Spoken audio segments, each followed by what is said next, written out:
Hello and welcome. I'm Peggy Mihelic, Associate Director of Member Content here at APA. Today's webinar is titled Supercharge Your Presence, Writing for the Web. This presentation will cover the following topics: the value of online publishing outside of academia, web-friendly writing techniques and formatting, strategies for creating excellent content, methods and venues for getting published. Some important points before we get started. APA does not endorse any products or services. The views expressed in this presentation are those of the presenters. It may not reflect the views or policies of the American Psychological Association. Next, this program does not offer CE. However, we will email everyone watching live today a certificate of attendance. During our time together, you will be on mute.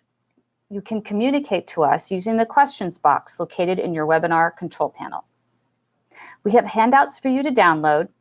You can access them in the handouts box, also located in your webinar control panel. These can be downloaded at any time during the presentation. If you have trouble downloading them, don't worry. We'll email you the handouts along with the recordings in a few weeks. Have a question for our presenter? Type them in using the questions box located in your webinar control panel. Now for our speaker. Kyler Shumway is a doctoral student at George Fox University and current intern with Baylor Scott & White Healthcare in Temple, Texas. He is the SEO director for marketingfortherapists.org, a business dedicated to helping mental health professionals maximize their online presence. Kyler is also the author of The Friendship Formula, a self-help book for teens and adults looking to make friends and deepen current relationships by learning to be better at connection. His passion for technology and psychological practice was born during his studies at Duke University, where he also competed as a 4-year varsity shot putter. Shumway is excited to share his insights with you today. You can learn more about Kyler by downloading his biography from the handouts box in your webinar control panel. So now, here is Kyler Shumway. All right, I'm going to see if I can get my webcam up for just a minute. There we go. Good morning, APA. I usually like to start off by saying and hello or howdy from sunny Texas, but today it's pouring raining, and when I left Oregon, I thought I left all of that behind me. So good morning, I guess. It's exciting and humbling to be back on the air talking to you today about online writing. Writing's a huge passion of mine, but I really am just getting started with my career. And I do apologize that this isn't CE credit worthy, but I think that, well, at least my hope is that the content today will be very much worth your time, because this is such an important skill for psychologists and other mental health professionals to know.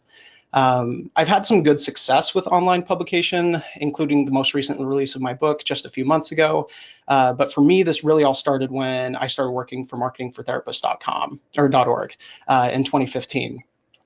So I've worked on or written hundreds of publications across the web, and along the way I've learned a lot of things about writing and SEO and formatting, and so I'm humbled knowing that many of my audience today are well-seasoned professionals, seasoned writers, English majors, all of these who may have much stronger writing foo than me. So my hope is no matter where you are on your writing journey, you may be able to take away something helpful from this webinar. So a few disclaimers that need to be addressed right off the bat, because that really is the sexiest way to start off a webinar. First, my webcam will now be turned off because we have had issues in the past with things crashing when it's left on. Plus, this way I don't have to watch myself talk, which is good because I already spent way too much time this morning rehearsing the mirror, and I don't need any more of that. Secondly, it's important to know that I am streaming live from Baylor Scott & White. So if there's an emergency or an announcement, I may need to mute my mic for just a few moments just to protect patient privacy. So if that happens, Peggy will let you know. Third, this webinar is part of a series. So the Supercharge series is provided by the APA. If this is something that you want to learn more about, or if you have specific questions regarding a specific topic like SEO or marketing, make sure to watch the other ones that Dan and I have been producing. And finally, because I tend to ramble and go off on rabbit trails, I'll try and take care of everyone's questions at the end rather than answer them along the way. If I don't get to your question or if I don't answer it to your satisfaction, you can also email me through my website at kylershemoy.com if you have specific questions, or if you want to just say hi. So with all of that in mind, let's go ahead and dive in. Like I said, this is such an important skill for psychologists and other mental health professionals to know, and even students. And if you've listened to me give a talk before, then you know I like to start things off with a bit of a metaphor. So if you're listening to this webinar in the hopes of improving your online presence, attracting more clients or contacts through your website, or trying to build your online company, then you're in the right place. I like to think of the internet as being sort of like one of those final frontiers. So imagine for a moment that you are the mayor of a brand new town in the Wild West. The wilderness is vast, and if it weren't for the roads, it would be nearly impossible for people to get from one place to the next. As the mayor, you want your tiny town to grow, right? And for growth to happen, you really need people. So being a wise mayor, you decide to start a marketing campaign, and you send out flyers and other advertisements to other existing towns and along the road to attract people to your little town. And it works. People see your billboards and saloon signs popping up all over the place, and so they decide to head on over and take a gander. There are certain things you can do to make it easier for them to get to your town by improving the SEO roads and putting yourself on the map through a stronger online presence.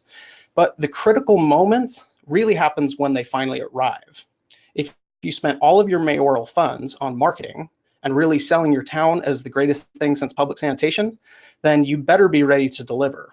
And perhaps most importantly, you need them to have a positive emotional experience, to feel welcome, to feel like they belong, and that they didn't waste the time and energy getting to your website or whatever it is. And that's where your content comes in. You see, we all know that marketing works. Every time I drive by a Whataburger sign, my mouth waters. It's Pavlovian. I have paper towels in my cup holder in my car just for this reason. But my mouth doesn't water because of the sign per se. Maybe there was an ad for a burger place that was really appealing and it was enough for me to go and visit. But if the food was terrible or the people were rude, I would not go back. See, when people come to visit your tiny town, your website, your blog post, your LinkedIn profile, they need to have the right emotional experience.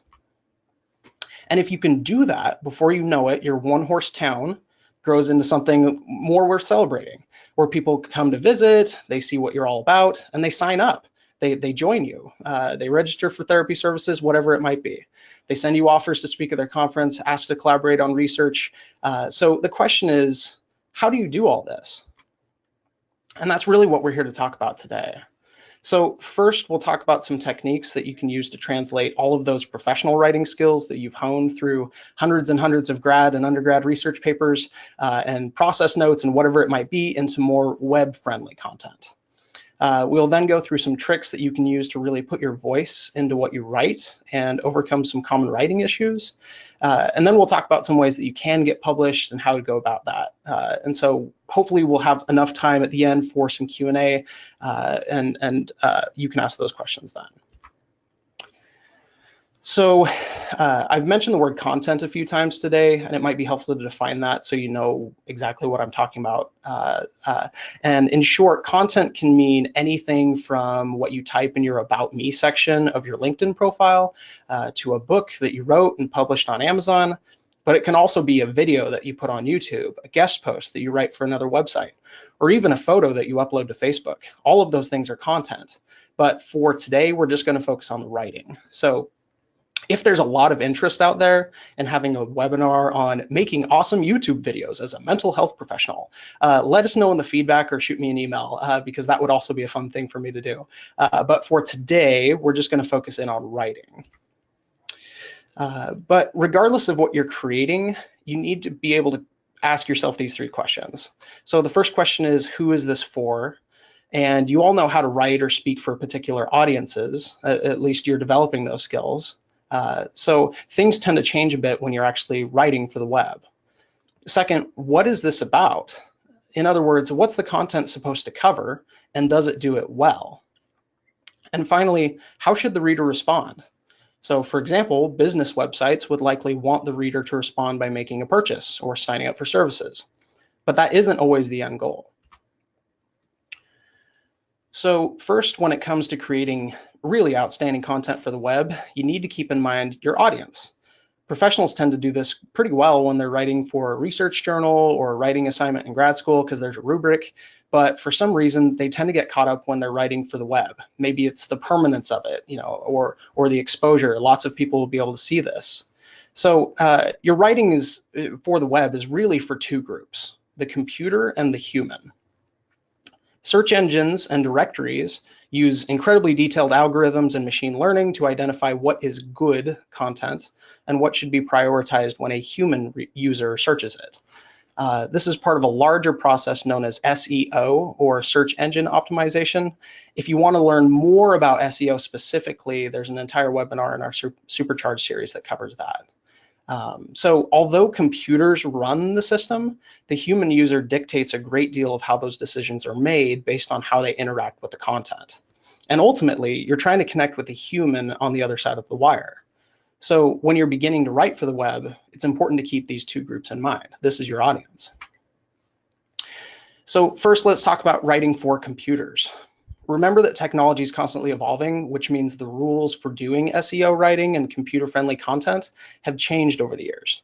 There's a chance actually that as I'm giving this webinar, some of those rules are changing. So maybe take some of these things with a little bit of a grain of salt. You want to stay up to date. But what I want to do now is just myth bust a few of the old rules before I start teaching you some of the new ones.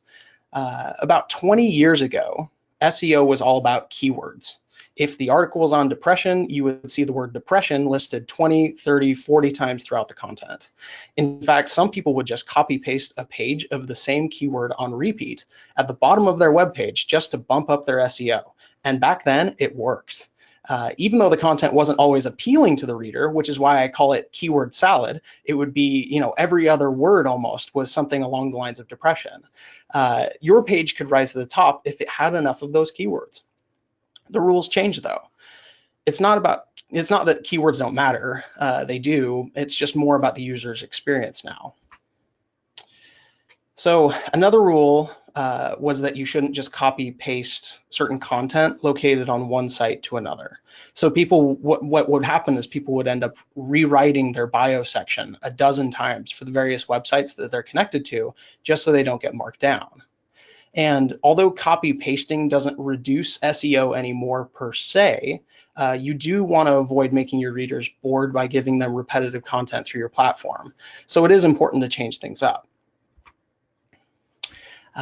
People also used to get hung up on making sure their website URL or the domain name and every header and menu and content within the body matched the topic keyword.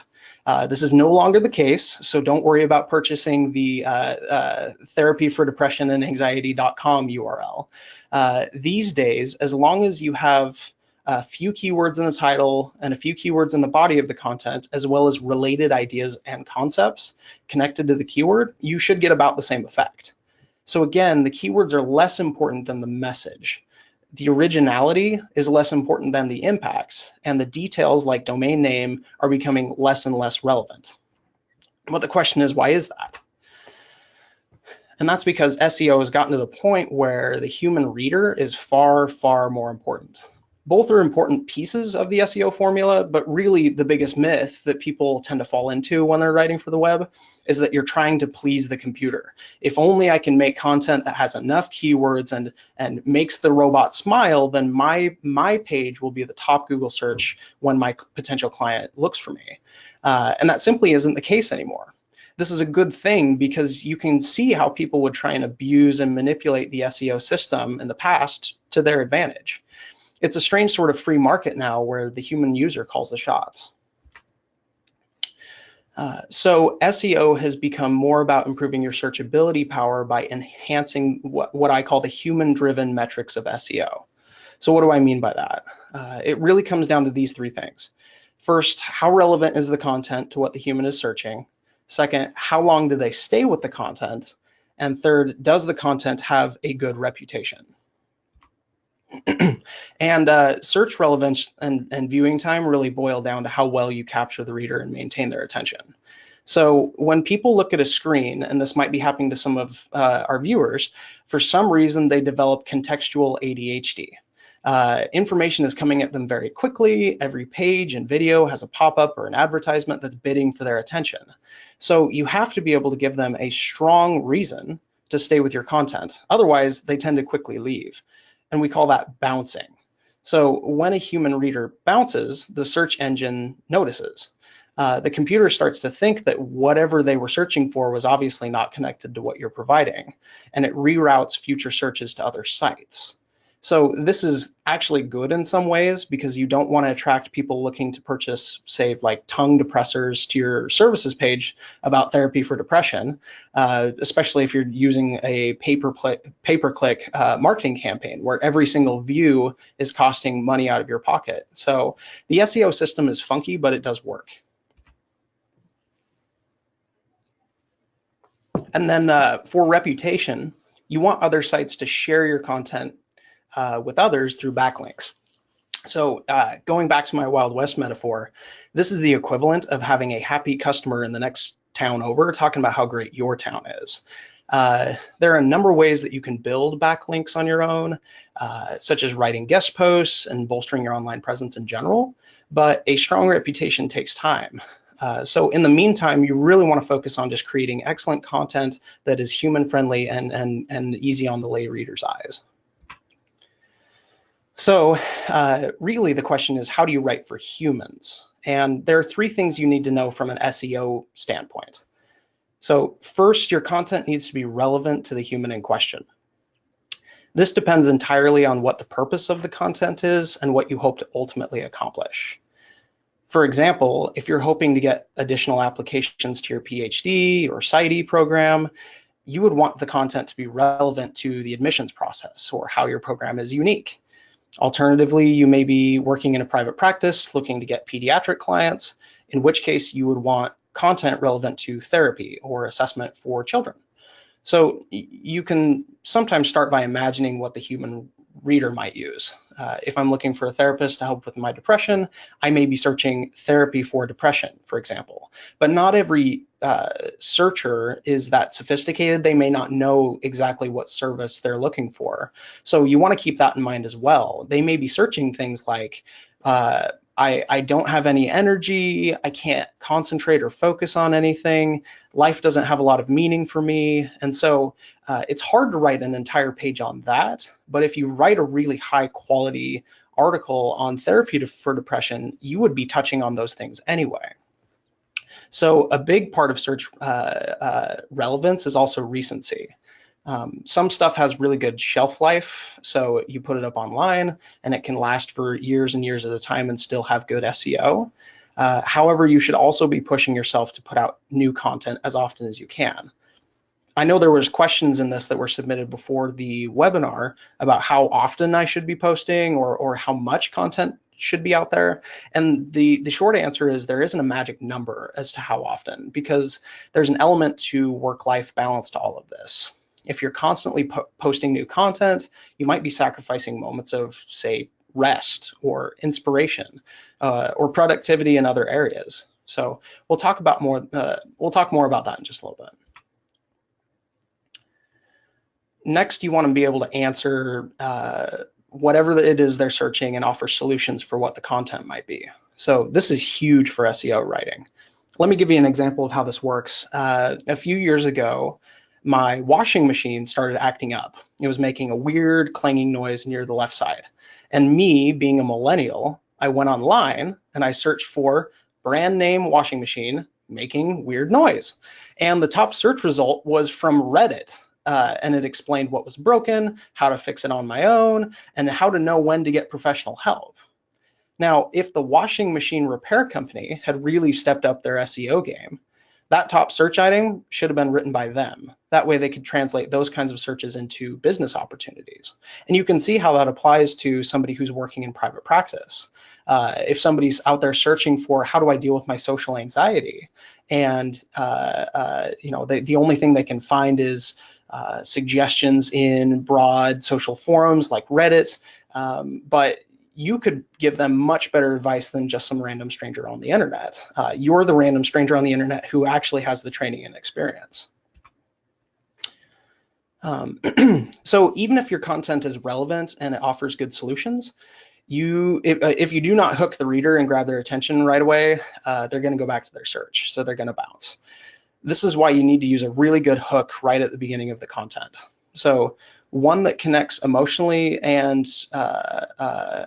creates empathy for the human searcher. That's something that computers don't understand.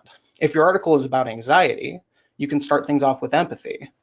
If you feel anxious, worried, or overwhelmed, it's okay. I'm here for you. Let the human reader know that you're a human writer. And this can be a challenge for professionals, so we'll talk about how to do that in just a little bit. And finally, your content really needs to be directed towards some end goal. Remember the question of how you want the reader to respond. Let's say that you're a therapist looking to add new clients. The article is on anxiety, and the human reader is coming to you because they searched for help with anxiety. You may have offered empathy and hooked them right off the bat, so they kept on reading. You offered solutions and things that can help them, and now you want to convert them or get them to sign up for your services. So your conversion rate is basically the number of people who find your content, who find your website, who find your directory, whatever it might be, compared to the number who actually signs up. If your content is good and you have a strong call to action, the human reader will want to sign up with you. You can do this by providing encouragement and empathy, as well as convenience by making it really easy to sign up or contact you with 1 or 2 clicks. So all of this to say, keep in mind that you're writing for 2 audiences, computers and humans, and that humans really are the greatest factor. Focus on creating high quality content that answers the humans' questions, offers solutions, and remember that the purpose of what you're writing is really to tailor it towards your call to action. You want whatever content you're putting online to serve some sort of purpose other than entertainment or something like that. All right. So now you hopefully have a bit of a sense for the technical pieces behind web writing, and hopefully you're more prepared to do the actual content creation. So I'll quickly draw your attention to the handouts that I've included to download. Hopefully those are working. If not, never fear, they'll be included in the email that'll come out in a couple weeks, and you can come back and reference what I'm talking about here. So the blog post template includes some helpful reminders for what I'm going to cover in this section, as well as some technical stuff that I don't really have time for today. And then the resources handout is going to have things that you can go into and read more information or do some guest posting of your own. So I also wanted to give some basic content creation tips for some of you who are just getting started on writing for the web. So first, we're going to talk briefly about formatting and how it might differ from other writing content. We'll then talk about some ways to produce really strong content and bring your voice into the mix. And then after that, we're going to talk about where to get published, how to do that well. So we've got a lot of different things that we're going to cover in this part. But let's start off with talking about the anatomy of a web page and how to format. Okay, so this part is from the blog post template. And at the beginning of the document, you can see 3 main parts. The bolded section at the top is the title, of course, followed by the blue text, which in this case is the header, followed by the body of text. So remember that you want the reader to stay on the page and get their search query answered. So you always want to shoot to have at least 1,000 words on any page that you hope to build strong SEO towards. So the reason why myself and other SEO writers use 1,000 words as kind of a rule of thumb is if you have 1,000 words worth of content, they at least are going to scroll all the way down through. So there's enough there. And it's also really hard to build in a good hook, a good solution, and a good call to action in anything less than that. So there may be other pages that you want to create, such as a services page that you're not really hoping to build as much SEO towards. You just want to describe what it is you do. You don't really need to get into depth about solving a particular presenting issue, for example. So it really comes down to what the purpose of the article is. But if you are trying to write something for strong strong SEO, it needs to be long enough. So if you're writing a 1,000+ word article, you need it to be easily digestible by the human reader. So you can use headers, which is the blue section, to break up content into specific sections and make sure to keep the paragraph sections shorter than 5 to 6 sentences, roughly speaking. So in other words, your header is really designed to chunk the information into what I use in the blog post as sort of the 3 main parts. So your first part, you're just creating a good intro, you're creating a good hook, providing empathy. The second part is where you're really trying to dig in and offer some solutions and answers. And then the third part is more so the call to action. So when you're writing content in a web editor, such as WordPress, you actually have to highlight lines of text and change the format to header or body to help search engines recognize the difference. So it's not just about the font or the style per se, it's actually a setting within your web editor. So the title in this case would be written in the title bar of a web editor. And I say all of this just so you have an idea of where these things are and where they go, but it's pretty easy to get the hang of it once you get started. You really just have to get the process started in building your own website, and you'll see some of these things that I'm talking about. But if you've hired somebody to do your web editing, they will take care of a lot of this stuff for you. So when you write for the web, you want to think about how the body of text will appear on screen. Web writing is different from standardized techniques such as APA formatting, so there isn't one exact or perfect way to do it. Remember, it's just about creating a positive experience for the human reader. So I have my own unique style, and that's what I'm hoping to provide to you today. There are other ways of doing this, but I think that mine is more professional and more in line with much of the mental health field. So I'll talk about some of the tips that I use just for that. So one thing that I really like to use is spacing. So you'll notice that the first line in this segment is all by itself. And in a big body of text, a single line can really draw the gaze of the reader.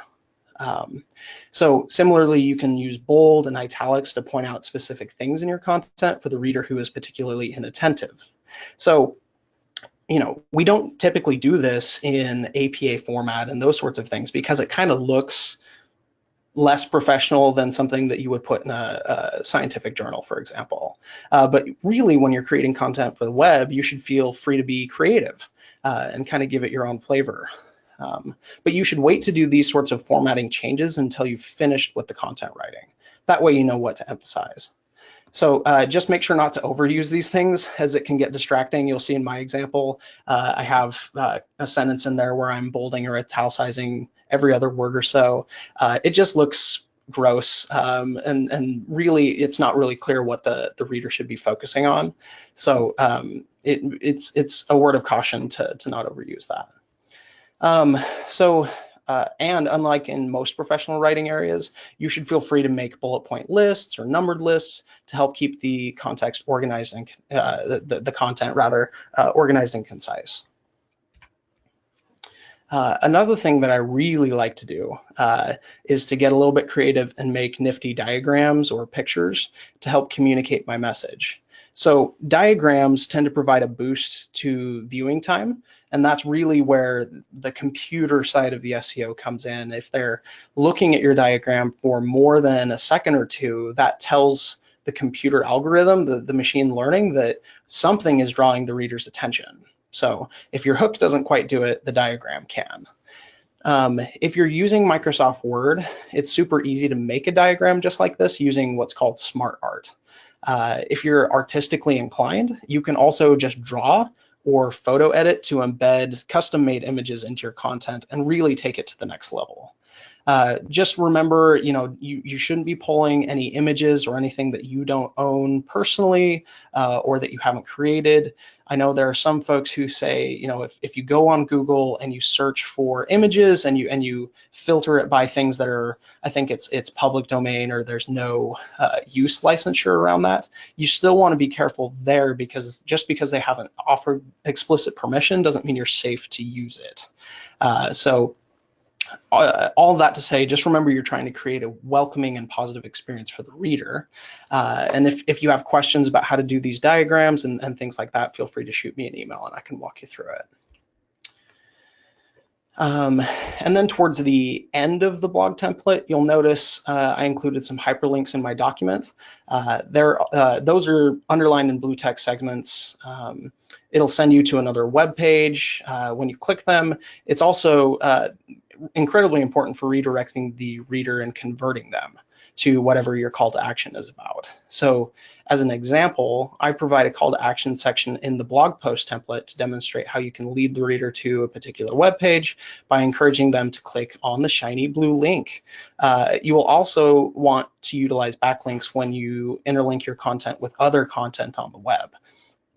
So if you have a LinkedIn profile, you might want to post a hyperlink on that that connects to your About Me page of your website, for example.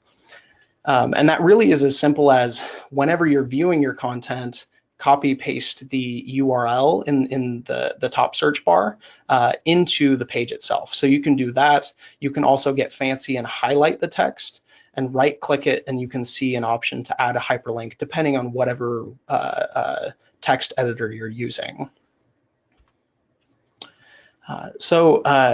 In short, make sure that you're breaking up content using headers. Make sure that those headers are relevant to the keywords. If you want to try and add the keywords within the headers, use formatting tricks to focus on the reader and be creative with diagrams and such. And don't forget to use the hyperlinks because it really can make the next step in your call to action easier for the reader. Again, if it's convenient and it's easy for them to click, they can go straight from whatever it is that they were reading to whatever it is you were hoping they would then go to. Okay. So many of you are therapists, professors, researchers, public speakers, and so forth, and you were likely drawn to the field of psychology because you have strong verbal skills, right? And yet, when you put pen or paper or finger to keyboard, it all seems to disappear. Suddenly, you sound like a robot. This is a common problem among mental health professionals, and it's part of the broader skill set of public dissemination, or how to make technical stuff accessible to a lay audience. You need to learn how to step outside of your professional persona and unleash your inner human. So there are a few ways that you can do that. The first way is to avoid using psychojargon. Words like dysthymia, regression, and null might sound really sexy to us, but to the lay audience, it comes across as confusing, irrelevant, or worse, patronizing. If a word sounds like something you learned in grad school, try to use something else, or include a definition after the word in parentheses or something like that immediately after to show that you are both professional and aware of your educational privilege. Second, you want to write your content and then read it out loud to yourself. So even under your breath is fine. This will improve your writing overall and help you notice things that feel sort of incongruent or out of step with your speaking style. Because many of you, I'm guessing, are therapists or professors or soon to be those things, and you're probably very good at using your mouth words, but not so good with the writing. So if you can translate some of the speaking that you do into the text itself, the human reader on the other side is going to feel that. So also feel free to use humor, but make sure to do so with caution. You don't want to minimize or make fun of the human reader's experience in any way. And finally, another thing that you can do is record yourself talking about the subject or verbally writing the content out. Sort of if the camera is on and you know what you're going to be writing about, you can sort of talk to the camera for 5 minutes, 10 minutes, and then go back and type it out as you're listening to yourself go. So this can help you connect it just as in the same way as reading your content out loud. You can bring in some of your mannerisms and sentence structure in a way that's really going to connect with your audience. So record yourself. However, you may be the opposite. And like me, you grew up in a country town with country grammar. And my writing voice is much, much, much smarter than my speaking voice. And I hope that's not coming across too much in this webinar. So if that's a problem for you, I suggest using Grammarly, which will check your writing content for grammatical, spelling, and formatting issues. Plus, it has apps that integrate into basically everything. And so you can always get feedback from colleagues or other folks. If you have a friend who's an English major or a professor who's willing to give you some specific feedback about your writing, that's always useful too. See, using your best voice is really a fine balance. I often see people using slang or colloquialisms in their posts, and I think the intent is to hopefully connect with the human reader, but I find it sort of off-putting.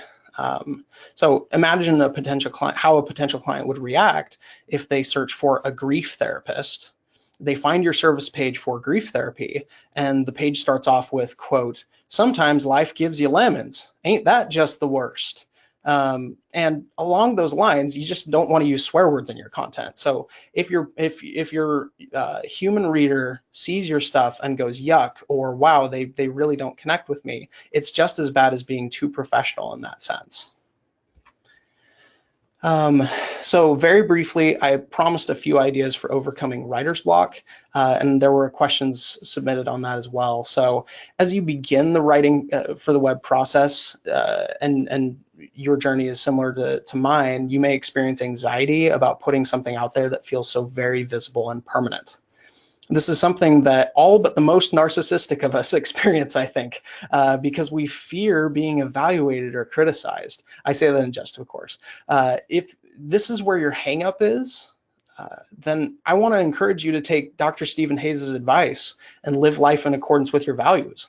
If your value is to get more clients, more offers for public speaking, more applications to your program, then you got to ask yourself, is it worth sacrificing some of the comfort of not publishing for some of those other things? Next, people tend to sit in front of their keyboards trying to create something from nothing, meaning they have no inspiration or motivation at the time of creation, and those are not the best times to force yourself to write. There's differences in opinion here. Some people will say you should make yourself write and push through it no matter what, but I think that as a mental health professional or as a student, you have better uses of your time. So do something different that will help you find some inspiration. One of those things might be reading, which will give you some ideas to run with, or consulting with a peer. And finally, make sure that you have a good balance between your offline life and your online life. You may be pushing yourself beyond your resources in an attempt to produce more content. And ultimately, you might be blocked because you're just out of gas. So it's worth stepping back sometimes and reevaluating where you are with allocating some of those resources. And all of these things can help you work through the writer's block. So to wrap things up, I want to talk a little bit about where and how to get published. Obviously, you want to create lots and lots of lovely content for your personal website. But because this is going to allow you to publish freely and edit as desired as you're bolstering your online presence, but really the best way to improve your content's reputation is to create backlinks. Remember, you got to have that person in the other village saying about how great you are. Dan provided an excellent webinar on this back in September, and I have a link to that in the resources handout, I believe. So guest posts are another great way that you can build a strong online reputation, as well as social media, as it helps to have a lot of different touch points to help search engines notice that you exist outside your website's little bubble. So as you can imagine, writing a book also helps dramatically boost your online presence. And if if you're hung up on writing a book, I'll talk about that as well today. You don't always have to go through a publisher to do it. So if you don't have a personal website, I again highly recommend doing so. The resources download, if it's available, has information for you to dive in and learn how to set one up and build it from scratch. So assuming that you have the website or that you know how to do it, what content do you need? Now, Dan covered this much more in his webinar, so I recommend checking that out. But essentially, you need a homepage that welcomes the reader, an About Me or an About Us page that explains who you are, and a services page that explains what you do. And also a content form as a bonus so that they can get connected. So these are sort of the main essential things that you would need in a website. If you need to sort of move beyond the basics and get supercharged, you really need to expand into areas of self-expression and helpful education. So a blog can be as creative as you want it to be, but most people use it as a way to write short stories, update about one's career or business, or just give little nuggets of wisdom, something you thought about on your drive to work. But you also want to have some helpful information, which is where you can create educational pages that teaches readers about certain topics. This is particularly useful for client conversions, as it can raise awareness about an issue and build SEO regarding specific topics, such as depression or anxiety. And you can always invite other people to post on your website through guest posts. And actually, as I was preparing this talk, I realized I had not done this on my own website. So from now on, I will be posting guest posts for anybody looking to get a small SEO boost, or who just wants to get some practice with online learning or online writing. So I'm happy to do that. And that's also located in the resources download. Okay, so let's talk about guest posting. First, you're going to want to find websites that are relevant to what you do or within your physical location. So I provided some venues in the resources handout that are just general psychology ones. But if you have a Mothers of Preschoolers chapter that's in your area, if you have a Boy Scouts of America chapter that's has a web page that you could post on, and you're hoping to draw in more of those clients or more of those contacts, those are also places that you want to consider guest posting. But some good places to start would include Time to Track and Psych Central, but the options are really limitless. All you really have to do is find the editor contact information, and some sites, especially the ones that do this frequently, offer a contact page specifically set up for guest post submissions. So you want to send them an email that looks something like this.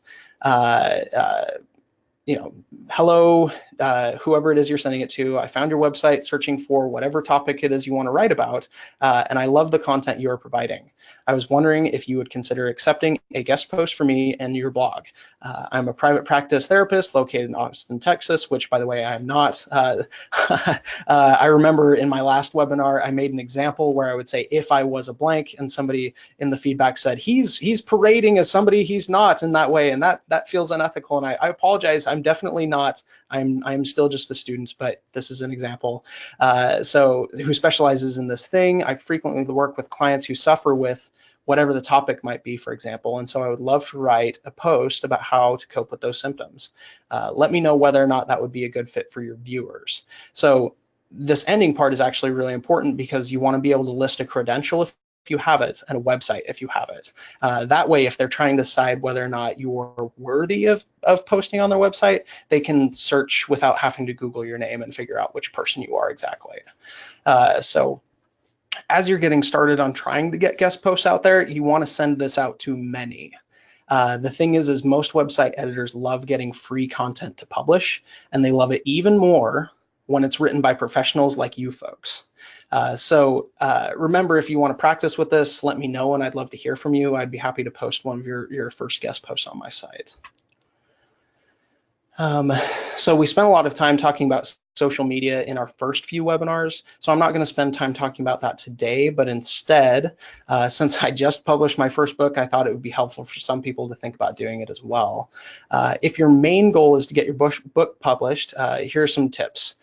First, pick a topic that you are very, very passionate about, that you could spend hours and hours and hours and hours and hours writing or talking about, because that's basically what you'll be doing.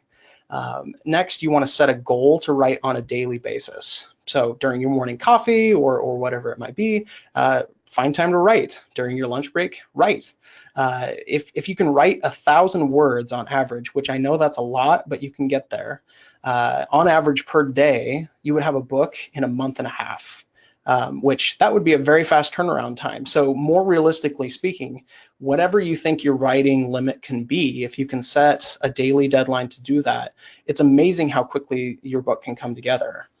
And the reason why I'm encouraging this is because in writing my own book, I realized how easy it is to get something online through self-publication. You can use Amazon.com to do formatting using their apps. You can create your own cover, and you can even set the rules for publication. They really, really make it easy, and it's free. Amazon's not paying me for this, so just know that I'm not endorsing Amazon per se, but I am letting you know that this is a resource that's out there for professionals. Um, so as a bit of a send off, and really the main message I'm hoping that you can take away today is that I believe that all of you have something worth sharing. You've done years of study, service, and teaching, and there are so many of those people out there who need that wisdom and knowledge. My hope is that as you listen to this webinar, you will feel a little bit more encouraged and empowered to get out there and express yourself and expand into the great internet frontier. So thank you all for having me. I'm going to go ahead and try and take some of those questions now. Oh, great. Thank you, Kyler. A lot of really good information in your presentation. As a writer, longtime writer myself, with a lot of science writing in my background, I really concur and agree with you on the trying to eliminate the use of jargon in writing for the web. It's a little bit, it can be a little bit of a disappointment having spent so many years mastering all that jargon only to kind of not use it, at least in this environment. There's still plenty of opportunities to use it amongst your colleagues and in reports, but try and avoid it if you're trying to reach a sort of a larger, wider non-psychologist audience. You'll find much better success. Yeah, so I really when I saw that, I was like, yep, that's a good one. Yeah, and I just see it too often, and honestly, I still make the mistake myself because that's just the waters that I swim in my clinical work and in my studies. I'm constantly using this language, and so for me, it's become my day-to-day language, and so I almost have to, when I start typing, I'll still use the language as I'm creating the content and putting it out there, but I have to go back and check and sort of ask myself, who is going to be reading this? And how are they going to respond to this content? Because for some folks, they see that, and like I said, they may see the word, post-traumatic stress disorder, and think, well, I'm not a combat veteran, I don't have that, and then they bounce. So even something as simple as that, if you can translate that in a way that makes sense to most folks, like if you were to walk into Walmart and sort of talk about this topic, would people know what you were talking about without you using that word? And so sometimes you can do it like that, sort of edit it out and think, how do most people describe the symptoms that I'm really trying to get at here? So. Mm-hmm. Yeah, that's a good way to approach when you're writing. Okay, if I discuss this with somebody at a bar or at Walmart, would they understand? Yes, those are the two places that we discuss things. Okay, well, I don't want to keep us from these questions, so let's get started. The first question is, how do I link my articles to my LinkedIn and other social media platforms? Yes, that's a good question. I think I touched on this actually as I was going through, but it really is as simple as copy pasting the web page address of whatever you're wanting to share with people to these other places. The place that I like to do it the most is through Twitter, because when you post your content through your Twitter profile, I guess that's called tweeting, isn't it? You have the choice. You can paste the link in, and then it gives you the option to select some of the images that you might have embedded in your content. And so that's something that I found really takes it to the next level, because if there's a tweet that says, "Read my article on procedural anxiety and health psychology," people might not really want to click on that unless there's a snazzy picture underneath it that kind of depicts whatever it is that you're talking about. Maybe it's a kid at the doctor's office worried about getting a shot, for example. So that deviates a little bit from the question, but I think my encouragement would be, if you're creating content in one place and you have venues such as social media or even emailing out to colleagues, feel free to use those things and share your ideas as broadly as you can. Okay. Next question. Should I hire a professional to build my online presence? My response to this is that it depends on your resources. So, as you go through the journey of life, there are different periods of time where, you have lots of time but no money, you have lots of money but no time, and then we retire and we have neither. Well, I guess we have a lot of time at that point, but if you have the resources to do the work and you really want to learn how to do web writing and building your online presence and even marketing in some ways, then I will highly encourage you to do so, because in my journey and starting working for marketing for therapists and being a professional writer, this has been great for me. I think that my writing in general has gotten better. I have a better sense of doing public dissemination, and so I would encourage you to do so if you have the time and the resources. But if you have more money than time, it can be helpful to hire a professional to do these sorts of things, because you already put in the time becoming educated, and there may be other venues that you can apply your skills. So for example, if you would be spending that time trying to write out an article for your website, and instead you could be speaking at a church about whatever that topic might be, it might feel much more meaningful for you to go and speak at that church rather than write the article, in which case I would say to you, it might be helpful to consider working with a professional to do some of those things. And it's not just about the writing too. I mean, online presence in general, that includes staying consistent on social media and finding guest posts and doing those sorts of things. So it does take a lot of time and investment. It just depends on what you can do. Okay.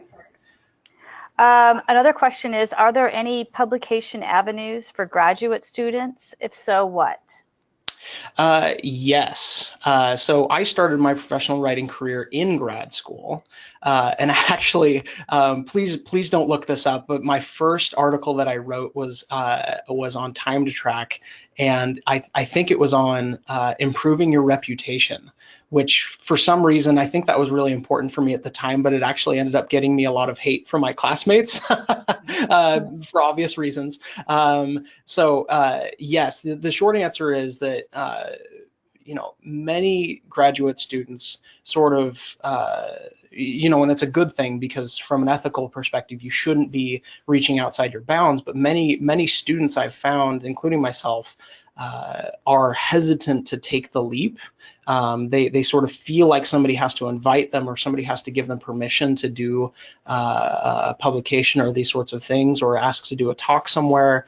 And the fact is, unless you start putting yourself out there and you start taking the initiative, you may never get those offers. I'm not saying that it won't happen. I'm just saying that there are some things that you can do on your own. So as a grad student, thinking about what is your next step. So if you're trying to get a postdoc, if you're trying to get an internship, if you're whatever it might be, consider starting your writing in a way that sort of helps you get onto that next platform.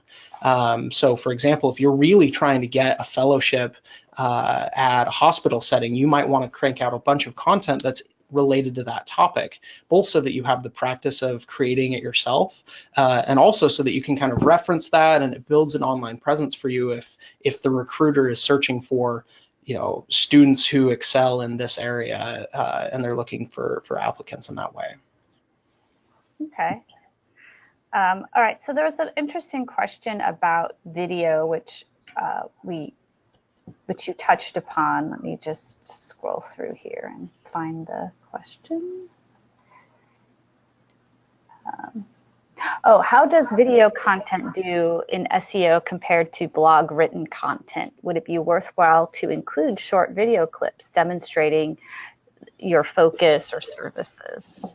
Yeah, that's a great question. So both, because so video in general is stronger SEO wise for obvious reasons. People will sit and they'll click and watch through a video for longer than writing content in some cases, but not every viewer is coming to watch a video on something. And it's also kind of hard to depict something in video format. But that being said, if you have really strong public speaking skills and you're kind of a good marketer, feel free to try videotaping yourself, getting your face in front of the camera and speak to the human reader on the other side, or the human listener.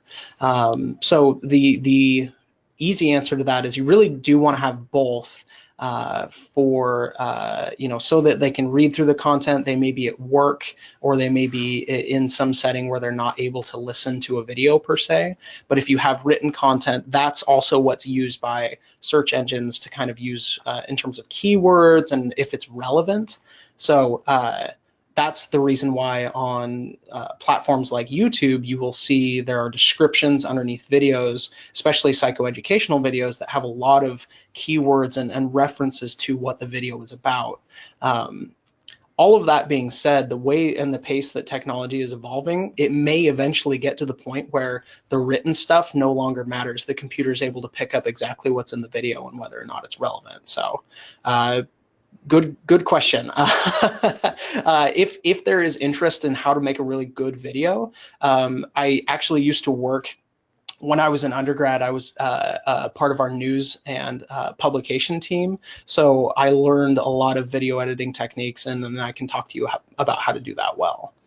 Well, I definitely think we'll have to put that on our list for Supercharge webinars for 2019.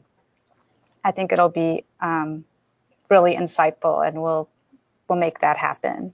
So stay tuned, everyone. Stay tuned.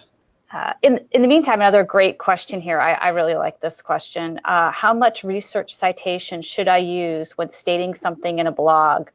I don't want to overwhelm the lay readers, but I want people to know that I am not making stuff up. Oh, that's a great question. And actually, when I first started off doing professional writing, I was including in-text citations in parentheses the way that you would for a graduate research paper, because I could just hear some of my faculty members sitting behind me judging the content I was writing and being like, well, you can't make that claim without referencing something from the literature, because that's how every professor sounds. All of that to say, it's more so about connecting to the human reader these days, because the research citation is important, but if there are so many and you're referencing so many different things, you're going to start to throw people off. Keep in mind that you're not creating the content in a way that argues an idea as if to say you have done the research and this is your idea. So for example, if you're talking about ideas from Gottman, John Gottman, with his family therapy work, if you're talking about those things and claiming them as your own without referencing him in some way, that's going to cause a problem for you. So you do want to do that, but there are different ways than, say, an in-text citation, because internet formatting is different than most professional realms. So one thing that I've started doing is I will include a sort of superscript with a number that then leads the reader to the end of the page if they really want to dig into the literature. But for the most part, you can say something like a study done in this time, published in this place, found this specific statistic. But keep in mind that you've done a lot of the training, you've put in the hours, and so you do get to make some claims to some things. You might say many teens struggle with spending too much time on their cell phone, and you don't need to reference a study for that if that's something that's been part of your clinical experience. So this is a bit of a tangent from that, but you always want to be writing in first person unless there's a strong reason not to.